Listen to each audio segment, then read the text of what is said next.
The geologist takes up the history of Earth at the point where the archaeologist leaves it and carries it further back into remote antiquity.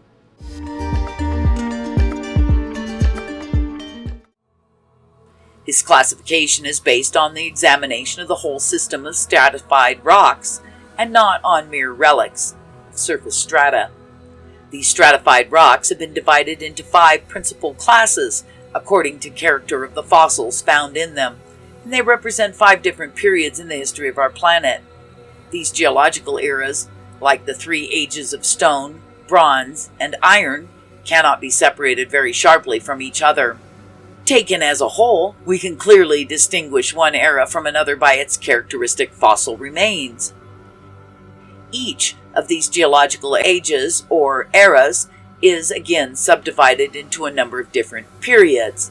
The oldest of the stratified rocks at present known is the Archean, or Eozoic.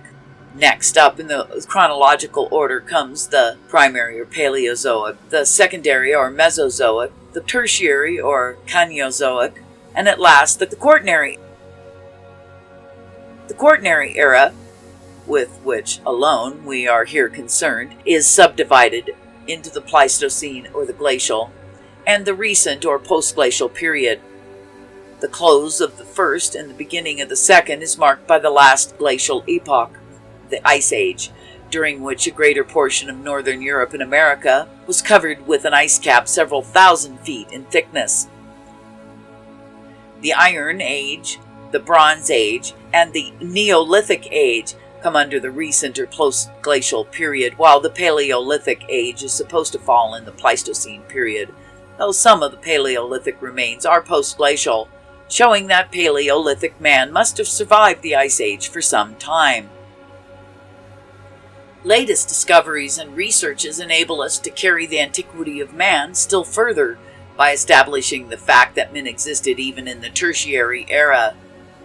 But apart from it, there is now, at any rate, overwhelming evidence to conclusively prove the widespread existence of man throughout the Quaternary era, even before the last glacial period.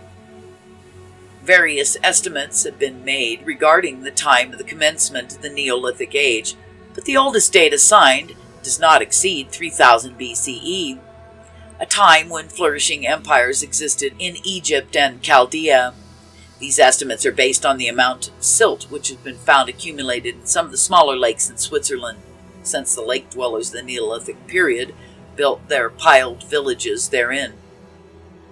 The Peatmosses of Denmark afford means for another estimate of the early Neolithic period in that country. These mosses are formed in the hollows of the glacial drift into which the trees have fallen, and have become gradually converted into peat over the course of time. There are 3 successive periods of vegetation in these peat beds, the upper one of beech, the middle one of oak, and the lowest of all one of fir. These changes in vegetation are attributed to slow changes in the climate, and it is ascertained from implements and the remains found in these beds that the Stone Age corresponds mainly to that of fir, and partly with that of oak, while the Bronze Age agrees mainly with the period of oak, and the Iron Age that of beech. It has been calculated that about 16,000 years will be required for the formation of these peat mosses, and according to this estimate, we shall have to place the commencement of the Neolithic Age in Denmark at the lowest, not later than 10,000 years ago. But these estimates are not better than mere approximations, and generally speaking, we may take the Neolithic Age in Europe as commencing not later than 5000 BCE. But when we pass from the Neolithic to the Paleolithic period, the difficulty of ascertaining the commencement of the latter becomes greater still. In fact, we have here to ascertain the time when the post-glacial period commenced. Paleolithic man must have occupied parts of Western Europe shortly after the disappearance of the Ice Age, and Professor Geikie considers that there are reasons for supposing that he was an interglacial species. The glacial period was characterized by geographical and climate changes in an intensive scale. These changes and theories regarding the cause or causes of the Ice Age will be briefly stated in the following chapters. We are here concerned with the date of the commencement of the post-glacial period. There are 2 different views entertained by geologists on the subject. European geologists think that the beginning of the post-glacial period was marked by great movements of elevation and depression of the land, and that these movements take place very slowly. The commencement of the post-glacial period cannot be placed later than 50 or 60,000 years ago. Many American geologists, on the other hand, are of the opinion that the close of the last glacial period must have taken place at a much more recent date. They draw this inference from the various estimates of time required for the erosion of valleys and accumulation of alluvial deposits since the last glacial period. Thus, according to Gilbert, the post-glacial gore of Niagara, at the present rate of erosion, must have been excavated within 7,000 years. Other American geologists from similar observations at various other places have arrived at the conclusion that not more than 8,000 years have elapsed since the close of the glacial period. This estimate agrees very well with the approximate date of the Neolithic period ascertained from the amount of silt in some of the lakes in Switzerland, but it differs materially from the original estimate of the European geologists. It's difficult to decide, in the present state of knowledge, which of these estimates was correct. Probably the glacial and post-glacial period may not, owing to local causes, have commenced or ended at one and the same time in various different places, just as the ages of stone and bronze were not synchronous in different countries. Professor Geikie does not accept the American estimate on the ground that it is inconsistent with the high antiquity of the Egyptian civilization, as ascertained by recent researches. But if no traces of glaciation are yet found in Africa, this objection loses force, while the arguments which the American view is supported remain uncontradicted. There are other reasons which go to support the same view. All the evidence regarding the existence of the glacial period comes from north of Europe and of America. No traces of glaciation have yet been discovered in northern Asia or North Alaska. It is not to be supposed, however, that the northern part of Asia did not enjoy genial climate in this early time. As observed by Professor Geikie, everywhere throughout this vast region alluvial deposits are found packed with the remains of mammoth, woolly rhinoceros, bison, and horse, and the fossils are usually so well preserved that on one occasion the actual carcass of mammoth were exposed that was so fresh in the state that dogs ate the flesh thereof. These and other equally indisputable facts clearly indicate the existence in Siberia of mild and genial climates at a time which, from the freshness of the fossil remains, cannot suppose to have been removed from the present by more than several thousands of years. Again, in North Africa and Syria, we find in dry regions widespread fluvial accumulations, which are believed to be indications of rainy seasons contemporaneous with the glacial period of Europe. If this contemporaneity can be established, high estimate of time for the commencement of the post-glacial period in Europe will have to be given up, or the rate much curtailed. As regards the races which inhabited Europe in these very early ages, the evidence furnished by human remains or skulls shows that they were direct ancestors of the races now living in the different parts of Europe. The current classification of human races is based on the linguistic principle, but it is evident that in dealing with ancient races, the archaeologist and geologist cannot adopt this principle of division, inasmuch as the evidence consists of relics, which no inference can be drawn as to the language used by the ancient man. The shape and size of the skull have therefore been taken as chief distinguishing marks to identify different races of prehistoric times. Thus, if the extreme breadth of a skull is 3/4 or 75% of its length or less, it is classified as long-headed, while if the breadth is higher than 83% of the length of the skull, it is said to be broad-headed. Now, from examination of the different skulls found in Neolithic beds, it has been ascertained that Europe in those early years was inhabited by 4 different races, and that these existing European types are directly descended from them. Of these 4 races, 2 were long-headed, one tall and one short, and 2 were broad-headed, similarly divided.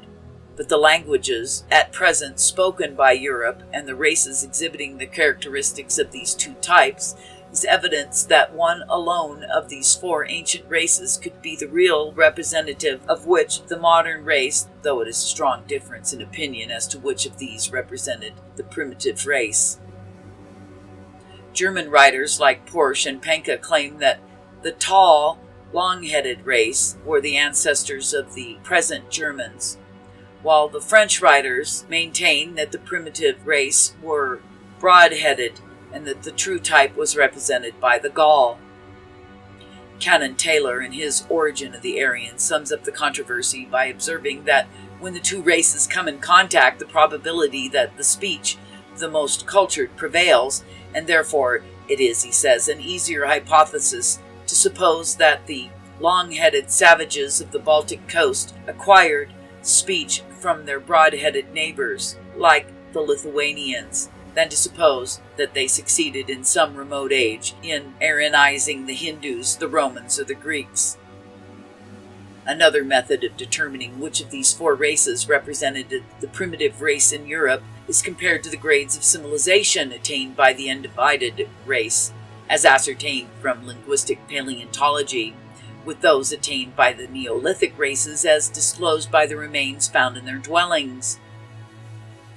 As for the Paleolithic man, his social condition appears to have been far below that of the undivided race, and Dr. Schrader considered as indubitably either non-Indo-European or pre-Indo-European in character. The Paleolithic man used stone hatchets and bone needles and obtained some proficiency at the art of sculpture and drawing, as exhibited by the outlines of various animals, carved bones, and etc. But he was clearly unacquainted with the potter's art and the use of metals. It is only in the Neolithic period that we meet with pottery in the piled villages of the lake dwellers of Switzerland. But even the oldest lake dwellers seem to have been unacquainted with the use of metal and wagon, both of which were familiar with the undivided race. No trace of woolen cloth is again found in these lake dwellers, even when sheep had become numerous in the Bronze Age. But with these exceptions, the culture of the Swiss lake dwellings is considered by Dr. Schrader to be practically the same character as the culture common to the European members of the Indo-Germanic family, and he therefore ventures to suggest, though cautiously, that from this point of view there is nothing to prevent our assuming that the most ancient inhabitants of Switzerland were a branch of the European division of the ancient race. But though recent discoveries have brought to light these facts about human race inhabiting Europe in prehistoric times, and that we may, in accordance with them, assume that one of the four early Neolithic races represented this primitive race in Europe, the question whether the latter were broad-headed or long-headed and went there from some other places and then succeeded in colonizing the European race with their superior culture and civilization can't be regarded as settled by these discoveries. The dates assigned to the Neolithic period as represented by Swiss lake dwellers as not later than 5000 BCE, a time when Asiatics were probably settling on the Jaxartes, and is admitted by the primitive race in Europe, could not have been the descendants of the Paleolithic man. It follows, therefore, that if we discover them in Europe in early Neolithic times, they must have gone there from some other part of the globe. The only other alternative is to assume that one of the four Neolithic races in Europe developed a civilization quite independently of their neighbors, assumption which is improbable on its face. Although, therefore, we may, in the light of recent scientific discoveries, give up the theory of successive migrations into Europe from common home of the ancient race in Central Asia in early times, yet the question of the primeval home of the ancient race, a question in which we are mainly concerned with in this book, still remains unsolved. When and where the primitive ancient tongue was developed is again another difficult question which is not satisfactorily answered. Canon Taylor, after comparing the ancient race and the Ural-Altic language, hazards conjecture that the close of the reindeer or the last period of the Paleolithic Age, a Finnic people appeared in Western Europe, whose speech, remaining stationary, is represented by the agglutinative Basque, and that much later, the beginning of the Pastoral Age, when the ox had been tamed, a taller, more powerful Finno-Ugric people developed in Central Europe. It is merely a conjecture, and it does not answer questions as to how the Indo-Iranians, with their civilization, are found settled in Asia at a time when Europe was in the Neolithic Age. The Finnic language again discloses a number of culture words borrowed from the ancient race, and it is unlikely that the language of the latter could have gotten its inflection from the Finnic language. Mere similarity of inflectual structure is no evidence whatsoever in deciding who borrowed from whom, and it is surprising that the above suggestions could have come from scholars who have assailed the theory of successive migrations from a common Asiatic home, a theory which, amongst others, was based on linguistic grounds. Why did the Finns twice migrate from their home is also left unexplained. For reasons like these, it seems to me more probable the Finns might have borrowed the culture word from the ancient tongue when they came in contact, and that the original partially broad head, partially long head, neither in Europe nor Central Asia, but had their original home somewhere near the North Pole in Paleolithic times, and that they migrated from this place southwards in Asia and Europe, not by any irresistible impulse, but by unwelcome changes in climatic conditions of their original home. The Avesta preserves traditions which fully support this view. These have been treated as valueless by scholars who worked up their theories at a time when man was regarded as post-glacial, and the Vedic traditions were, as it was believed, not supported by any Vedic authority. But with the time telescope with a wider range supplied to us by recent scientific discoveries, it has become possible to demonstrate the Avestic traditions represent the real historical fact, and they are fully supported by the testimony of the Vedas. The North Pole is already considered by several eminent scientific men as the most likely place where the plant and animal life first originated, and it can be believed to be satisfactory only when there is enough positive evidence. The most ancient books of the ancient races, the Vedas and the Avestas, to prove that the oldest home of the ancient people was somewhere in the regions around the North Pole. We shall take up this evidence after examining the climatic conditions of the Pleistocene, or glacial period, and the astronomical characteristics of the Arctic region in the next 2 chapters.